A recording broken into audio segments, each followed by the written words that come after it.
अपनी कक्षा 6 की सुरभि पुस्तिका के सप्तम पाठ के व्याकरण करेंगे। आपके इस पाठ के व्याकरण में है उपसर्गः उपसर्ग। जिस प्रकार आप अपने प्रत्ययों का प्रयोग करके अपने शब्दों के अर्थ में भिन्नता लाते हैं, उसी प्रकार आपके उपसर्ग होते हैं। जब आप अपने धातु या शब्दों में उपसर्ग का प्रयोग करते हैं तो उनके अर्थ में भी भिन्नता आ जाती है। जो आपके उपसर्ग होते हैं वह आपके शब्दों से पूर्व लगते हैं और जो आपके प्रत्यय होते हैं वह आपके शब्दों के बाद में लगते हैं। यहाँ पर आपका इन्होंने का स्तंभ और खा स्तंभ दो स्तंभ यानी कि दो भाग आपके बनाए हुए हैं। इसमें आपका का स्तंभ में है बालकः गच्छति, बालक जाता है। जो आपका यहाँ पर इन्होंने गच्छति क्रिया दी हुई है उसका अर्थ होता है जाना। खा वाले स्तंभ में आपका बालकः आगच्छति, इस वाले वाक्य का जो अर्थ है कि बालक आता है। यहाँ पर आपका गच्छति क्रिया में इन्होंने आ उपसर्ग का प्रयोग करके आपके अर्थ में भिन्नता दिखाई है, क्योंकि आगच्छति का अर्थ है आपका आना। आपका जो दूसरा वाक्य है वृक्षात् पत्रम पतति, वृक्ष से पत्ता गिरता है। पतति जो आपकी क्रिया है उसका अर्थ है आपका गिरना। खगा गगने उत्पत्ति, पक्षी आकाश में उड़ता है। यहाँ पर आपका पतति जो आपकी क्रिया है उसका अर्थ है गिरना, उसमें इन्होंने उत उपसर्ग का प्रयोग करके उसके अर्थ में भिन्नता लाई है। तो आपके उत्पत्ति जो आपका पद है उसका अर्थ है उड़ना। यहाँ पर आपका जो वाक्य है पुत्रः कार्यम करोति, पुत्र कार्य को करता है। करोति जो आपकी क्रिया है उसका अर्थ होता है करना। यहाँ पर जो आपके वाक्य में इन्होंने पुत्रः जनकम अनुकरोति, पुत्र पिता का अनुकरण करता है या पिता के पीछे जाता है। तो आपके इस वाले वाक्य में जो अनुकरोति इन्होंने दिया है उसमें आपका करोति क्रिया के साथ अनुपसर्ग का प्रयोग करके इन्होंने इसके अर्थ में भिन्नता आपको दिखाई है। जो आपका अनुकरोति क्रिया है उसका अर्थ है अनुकरण करना। चोरः धनम हरति, चोर धन को हरता है या चुराता है। यहाँ पर आपका जो हरति क्रिया है उसका अर्थ है हरना। नरपः वाटिकायाम विहरति, राजा बगीचे में घूमता है। यहाँ पर आप देखेंगे कि आपकी हरति क्रिया में इन्होंने वि उपसर्ग का प्रयोग करके आपके पद के अर्थ में भिन्नता लाई है। तो यहाँ पर जो आपकी विहरति क्रिया लिखी हुई है उसका अर्थ है घूमना और आपकी हरति क्रिया का अर्थ होता है हरना। पुत्रः जनकम नमति, पुत्र पिता को नमस्कार करता है। नमति जो आपकी क्रिया है उसका अर्थ होता है नमस्कार करना। यहाँ पर आपका नमति क्रिया में इन्होंने पर उपसर्ग का प्रयोग करके शब्द बनाया है परनमति। पुत्रः अम्बाम प्रणमति, पुत्र माता को प्रणाम करता है। यहाँ पर आप देखेंगे कि आपकी नमति और प्रणमति जो क्रियाएं हैं उसके अर्थ में भिन्नता नहीं है, लेकिन आपके लिखने में जो अंतर आपको दिखाई दे रहा है, नमति आपका इस प्रकार की क्रिया है। नमति में जब आपका पर उपसर्ग लग जाता है तो वहां पर आपका प्रणमति क्रिया हो जाती है। इस प्रकार आपके उपसर्ग का प्रयोग करके इन्होंने खा वाले स्तंभ को बनाया है। ऊपरी खा स्तंभे लिखितेषु वाक्येषु क्रियापदानाम अर्थः का स्तंभात् भिन्नः अस्ति। ऊपर जो खा वाला स्तंभ में क्रियापद लिखे हुए हैं वह आपके का वाले स्तंभ से भिन्न अर्थ वाले हैं। कारणम कि इनका कारण है खा स्तंभस्य क्रियापदानि आ उत अनु वि पर उपसर्ग युक्तानि सन्ति। जो आपका खा वाला स्तंभ है उसमें जो आपके क्रियापद है उनमें आ उत अनु वि पर इन उपसर्गों का प्रयोग करके आपका इन्होंने लिखा है। ध्यातव्यम, ध्यान दीजिए, उपसर्गस्य प्रयोगः धातो शब्दात् वा पूर्वम भवति। उपसर्ग का प्रयोग धातु अथवा शब्द के पूर्व यानी कि पहले होता है। उपसर्ग युक्त पदानां कुत्रचित् अर्थः भिन्नः कुत्रचित् समानः भवति। उपसर्ग से जो आपके पद बनते हैं कुछ पदों का अर्थ भिन्न होता है और कुछ पदों का अर्थ समान होता है। यहाँ पर आपका एक प्रकार से इन्होंने उपसर्ग के बारे में बताया है कि जो आपके उपसर्ग होते हैं वे शब्दांश जो किसी धातु अथवा शब्द से पूर्व जुड़कर उसके अर्थ में परिवर्तन कर देते हैं, वह आपके उपसर्ग कहलाते हैं। उपसर्गों का प्रयोग होने के बाद आपके शब्दों के अर्थ में कुछ भिन्नता हो सकती है, कहीं पर उनके अर्थ में कोई भिन्नता भी नहीं होती, दोनों का अर्थ समान होता है। यहाँ पर आपको यही बताया गया है। अभ्यासः, यहाँ पर जो आपने अभी अपनी व्याकरण में उपसर्ग पढ़ा है उसका अभ्यास कार्य इन्होंने दिया हुआ है। कोष्ठ के लिखितानि पदानि योजित्वा रिक्त स्थानानि पूरयन्तु। जो आपके ब्रैकेट में इन्होंने पद दिए हुए हैं उनको जोड़कर आपको अपने रिक्त स्थानों में भरना है। यह कार्य मैं आपका पहले ही कर चुकी हूँ, आप इसको एक बार समझ लीजिए। शिष्यः गुरुम्, यहाँ पर आपका इन्होंने ब्रैकेट में पर प्लस नमति जो आपके पद दिए हैं उनको जोड़ने के बाद आपका जो पद बनेगा परन्मति, यह आपका मैंने लिखा हुआ है।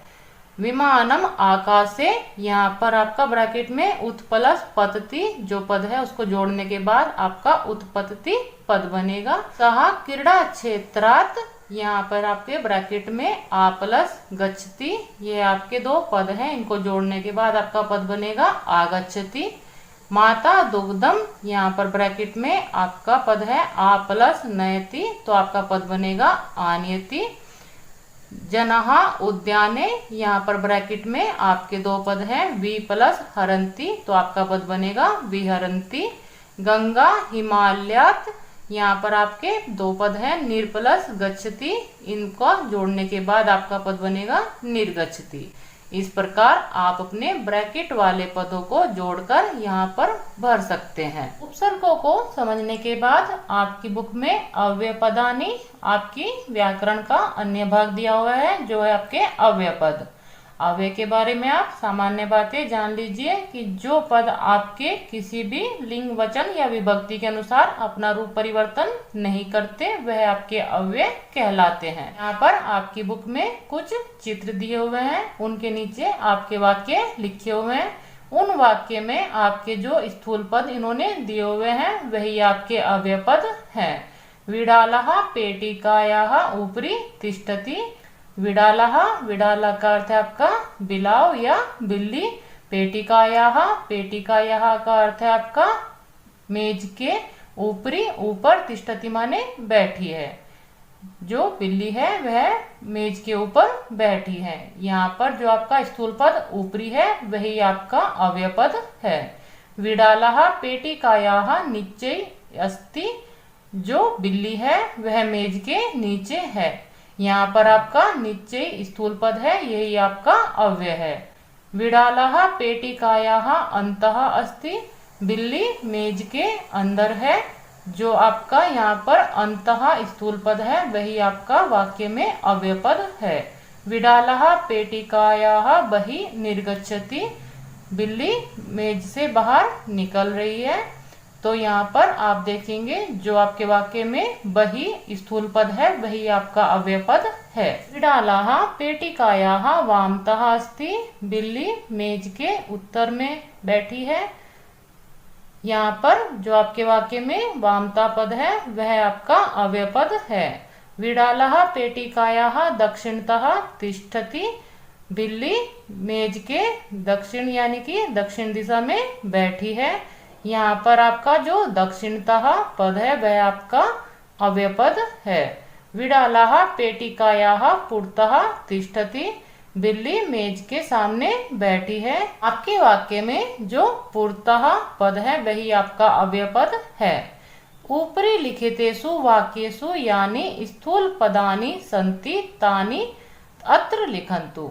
जो आपने अभी अपने ऊपर वाक्य देखे हैं उन सभी वाक्यों में जो आपके स्थूल पद हैं वह आपको यहाँ पर लिखने हैं।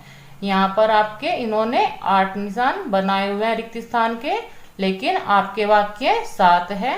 तो मैंने आपके पुरतः का जो विलोम है पृष्ठतः वह भी मैंने यहाँ पर लिख दिया है। आपके वाक्य में ऊपरी, नीचे, अंतः, बहिः, वामतः, दक्षिणतः, पुरतः, पृष्ठतः, पृष्ठतः मैंने स्वयं लिखा है। यहाँ तक आपके वाक्य में आए हुए पद हैं। आपके ऊपरी का अर्थ है ऊपर, नीचे का अर्थ है नीचे, अंतः का अर्थ है आपका अंदर, बहि का अर्थ है बाहर, वामतः का अर्थ है उत्तर दिशा, दक्षिणतः का अर्थ है आपका दक्षिण, पूर्वतः का अर्थ है आपका सामने, पृष्ठतः का अर्थ है आपका पीछे। एतानि पदानि अव्ययानि कथ्यन्ते, यह सभी पद अव्यय कहलाते हैं। एतेषाम् अव्यय पदानाम रूपाणि न भवन्ति, इन सभी अव्यय पदों के रूप नहीं होते। एतेषाम् अव्ययानाम प्रयोगः त्रिषु लिंगेषु सर्वेषु वचनेषु सर्वासु च विभक्तिषु समान रूपेण एव भवति। यह जो आपके अव्यय पद होते हैं इनका प्रयोग तीनों ही लिंगों में, सभी वचनों में और सभी विभक्तियों में समान ही होता है। कहने का अर्थ है कि जो आपके अव्यय पद होते हैं वह किसी भी लिंग, वचन, विभक्ति के अनुसार अपने रूप में परिवर्तन नहीं करते, वह सभी में समान होते हैं। अभ्यासः, अब आप अपने अव्यय पद वाले भाग का अभ्यास कार्य कर लीजिए। इमाम कथाम पठन्तु, यह कथा पढ़िए। पुरा एकः काकः आसीत्, पहले एक कौवा था। पुरा का अर्थ है आपका पहले, एकः काका एक कौवा, आसीत् माने था, पहले एक कौवा था। एकदा सः पिपासया व्याकुलः अभवत्, एकदा माने एक बार, सः माने वह, पिपासया, पिपासया का अर्थ है प्यास से, व्याकुलः व्याकुल, अभवत् माने हुआ, वह एक बार प्यास से व्याकुल हुआ। सः इतस्ततः अभर्मत्, वह, इतस्ततः का अर्थ है आपका इधर उधर, अभर्मत् माने घूमता है, वह इधर उधर घूमता है। कुत्रचित् सः जलम न आपश्यत्, कुत्रचित् का अर्थ है आपका कहीं भी, सा माने वह, जल माने जल को, ना माने नहीं, आपश्यत माने देखता, वह कहीं भी जल को नहीं देखता। तदा सः अचिंत्यत अधुना किम करोमि, तदा माने तब, सः माने वह, अचिंत्यत माने सोचता है, अधुना का अर्थ है आपका अब, किम माने क्या, करोमि माने करूं, तब वह कौवा सोचता है अब क्या करूं। सः पुनः इतस्ततः अभर्मत्, सः माने वह, पुनः का अर्थ है आपका दोबारा, इतस्ततः का अर्थ है इधर उधर, अभर्मत् का अर्थ है घूमता है, वह दोबारा इधर उधर घूमता है।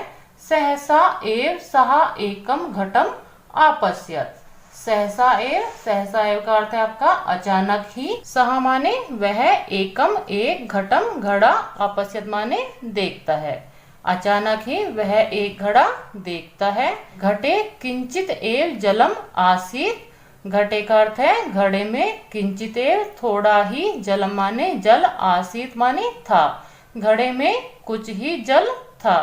ततः स चिंतयति कथम एतत् जलम ऊपरी आगमिष्यति, ततः माने वहां, सः माने वह, चिंतयति माने सोचता है, कथम, कथम का अर्थ है कैसे, एतत् जलम यह जल, ऊपरी, ऊपरी का अर्थ होता है ऊपर, आगमिष्यति का अर्थ है आपका आएगा, वहां वह सोचता है कैसे यह जल ऊपर आएगा। सः पुनः विचार्यति, सः माने वह, पुनः का अर्थ है आपका दोबारा, विचार्यति विचार करता है, वह कौवा दोबारा विचार करता है। एवं विचार्यन् सः पुरः पुरः गच्छति, इस प्रकार विचार करके वह, पुरः पुरः का अर्थ है आगे आगे, गच्छति माने जाता है, इस प्रकार विचार करके वह आगे आगे जाता है। सः तत्र कंकणानि आपश्यत्, सः माने वह, तत्र माने वहां, कंकणानि कंकड़, आपश्यत् माने देखता है, वह वहां कंकड़ देखता है। सः एकैकम कंकणम घटे आक्षिप्त, सः माने वह, एकैकम का अर्थ है आपका एक एक, कंकणम माने कंकड़, घटे माने घड़े में, आक्षिपत का अर्थ है डालता है, वह एक एक कंकड़ घड़े में डालता है। यदा सः बहूनि कंकणानि घटे आक्षिपत तदा घटस्य जलम ऊपरी आगच्छत्, यदा माने जब, सा माने वह, बहुनी कंकणानि बहुत सारे कंकड़, घटे माने घड़े में, आक्षिपत माने डालता है, तदा का अर्थ है आपका तब, घटस्य जलम घड़े का जल, ऊपरी का अर्थ है आपका ऊपर, आगच्छत माने आ गया, जब वह बहुत सारे कंकड़ घड़े में डालता है तब घड़े का जल ऊपर आ जाता है। एवं सह जलम आपिबत संतुष्टः च अभवत। एवं माने इस प्रकार, सह माने वह, जलम आपिबत जल को पीकर, संतुष्टः च अभवत और संतुष्ट हुआ। इस प्रकार वह जल को पीकर संतुष्ट हुआ। यह आपकी पिपासा का कहा के नाम से एक कहानी है, जिसका अर्थ है प्यासा कौवा। वह बार बार घड़े में कंकड़ डालता है, जिस कारण जल ऊपर आ जाता है और वह जल पीकर संतुष्ट हो जाता है। अस्याम कथायाम यानी स्थूल पदानी संति तानी अव्यपदानी संति। यह जो आपने अभी अपनी कहानी पढ़ी है, इसमें जो आपके स्थूल पद हैं वह सभी आपके अव्यपद हैं। एतानी चित्वा अधा लिखंतु, इन सबको चुनकर आपको यहाँ नीचे अपने रिक्त स्थानों में लिखना है। यह कार्य मैं आपका कर चुकी हूँ। आप अपनी वीडियो को रोककर इसको कर सकते हैं, लेकिन यदि आप इसको स्वयं करना चाहें तो आप इसको स्वयं भी कर सकते हैं। प्रश्न संख्या 2 है, मंजूषायाः अव्यपदानि चित्वा रिक्त स्थानानि पूरयन्तु। यह आपकी इन्होंने एक मंजूषा दी हुई है और यहाँ आपके चित्र देते हुए उसके नीचे वाक्यों में रिक्त स्थान इन्होंने बनाए हुए हैं। तो आपको अपनी मंजूषा से चुनकर इन रिक्त स्थानों की पूर्ति करनी है। यहाँ पर जैसे आपका चित्र में बंदर ऊपर बैठे हुए दिखाई दे रहा है, तो आप अपनी मंजूषा से ऊपरी शब्द लेकर यहाँ पर भर देंगे, वृक्षस्य ऊपरी वानरः अस्ति। यहाँ पर जो व्यक्ति है वह बाहर जाते हुए दिखाई दे रहा है, तो आप अपने वाक्य में वही शब्द लेंगे अपनी मंजूषा से। आपका वाक्य हो जाएगा सहा बहि गच्छति। इस प्रकार आप अपनी मंजूषा से अपने सभी वाक्य पूर्ण करेंगे। यहाँ पर आपको आपकी मंजूषा दिखाई नहीं देगी और आपके यह कार्य मैं पहले ही कर चुकी हूँ। आप इसको एक बार देख लीजिए। काकः उच्चै वदति, कच्छपः शनैः गच्छति, कुकरः इतस्ततः भर्मति, पुरुषः पुरः पुरः गच्छति। यह जो मैंने आपके पद लिए हैं यह सभी आपकी मंजूषा में दिए हुए हैं। आपके बचे हुए वाक्य हैं, अहम अधुना पठामि, सा उपवनं प्रति गच्छति, जलम निश्चय पतति, बालकः मात्रा सह गच्छति। इस प्रकार आप अपने सभी वाक्यों को पूर्ण कर लीजिए। प्रश्न संख्या 3 है आपकी, अव्यपदानि रेखांकितानि कुर्वन्तु। जो आपका यहाँ पर इन्होंने संवाद दिया हुआ है, उनमें जो आपके अव्यपद आए हुए हैं उनको आपको रेखांकित करना है। मैं आपके सभी अव्यपद पहले ही रेखांकित कर चुकी हूँ। आप अपने केवल संवाद पर ध्यान दीजिए। रमा यहाँ पर कहती है, त्वम कुत्र गच्छसि, तुम कहाँ जा रहे हो। कर्णः कर्ण यहाँ पर बताता है, अहम तो उद्यानम प्रति गच्छामि, मैं तो बगीचे की ओर जा रहा हूँ। रमा यहाँ पर कहती है, अहम अपि त्वया सह गमिष्यामि, मैं भी तुम्हारे साथ जाऊंगी। कर्ण यहाँ पर कहता है, बाढ़म उभौ गच्छते, वह कहता है बढ़ो दोनों जाते हैं। कर्णः यहाँ पर प्रश्न करता है, एषः का अस्ति, यह क्या है। रमा यहाँ पर बताती है, एषः तु मालाकारः, यह तो माली है। सः सदैव वृक्षाणाम रक्षणे तत्परः भवति, वह हमेशा वृक्षों की रक्षा करने के लिए तत्पर होता है। कर्ण यहाँ पर कहता है, उचितम, ठीक। यदि मालाकारः न भवेत् तर्हि उद्यानस्य शोभः अपि न भविष्यति। यदि माली नहीं होगा तो उद्यान यानी कि बगीचे की सुंदरता भी नहीं होगी। रमा यहाँ पर कहती है, एतत्तु सत्यम, यह तो सत्य है। कर्ण यहाँ पर कहता है, सः सदैव पादपान संतति इव पालयति, वह हमेशा पौधों को अपनी संतान के समान पालता है।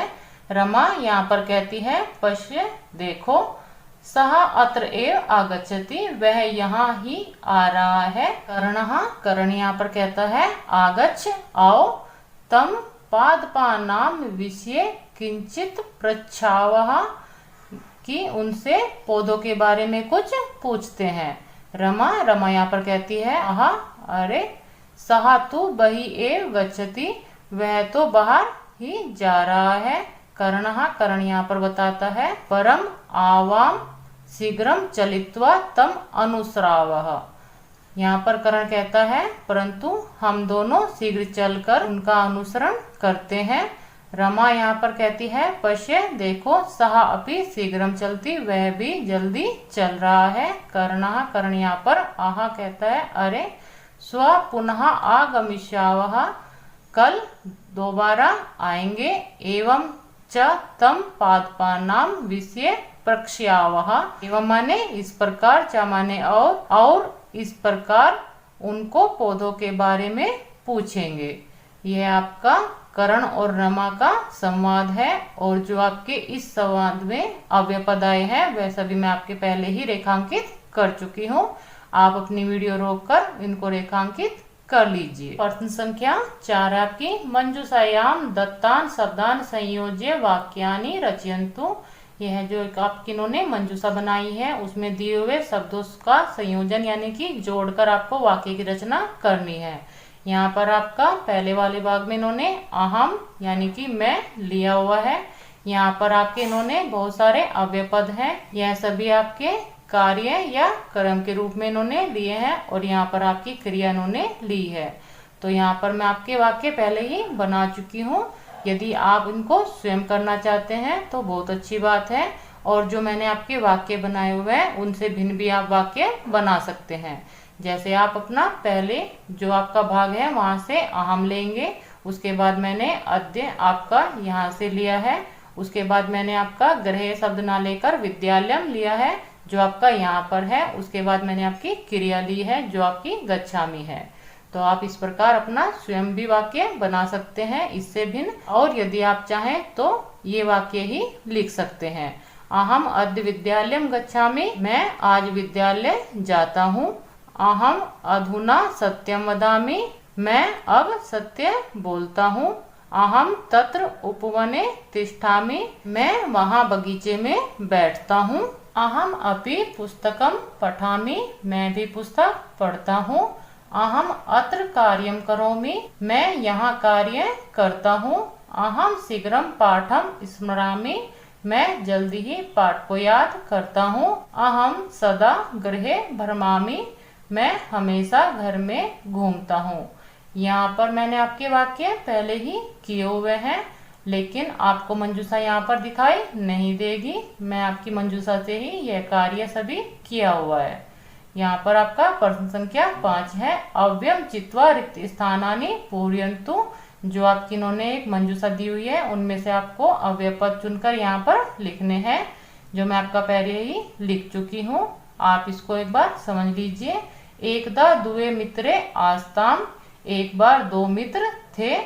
तो अतीव घनिष्ठौ आस्ताम, वह बहुत ही घनिष्ठ थे। तयो मध्य परस्परम स्नेह आसीत्, उन दोनों के बीच में आपस में प्रेम था। तौ सर्वदा मिलित्वा एव भ्रमणाय गच्छतः, वह दोनों हमेशा मिलकर ही घूमने जाते थे। तत्र तौ दीर्घम वार्तालापम कुरुतः, वहां पर दोनों बहुत लंबी बातें करते थे।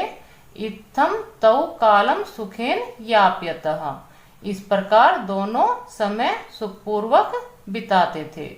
यह आपके जो अव्ययपद आपकी मंजूषा में दिए हुए हैं, यहाँ से लेकर मैं आपका पहले ही यह कार्य कर चुकी हूँ। यहाँ पर आपका छठा प्रश्न है, पठन्तु अवगच्छन्तु च, पढ़िए और समझिए। यहाँ पर इन्होंने आपके अव्ययपद दिए हुए हैं, और यहाँ पर आपका इन्होंने आपके अव्ययपदों का हिंदी अर्थ दिया हुआ है। आपकी वीडियो बहुत ज्यादा लंबी हो चुकी है, आप इसको स्वयं ही पढ़ लीजिए।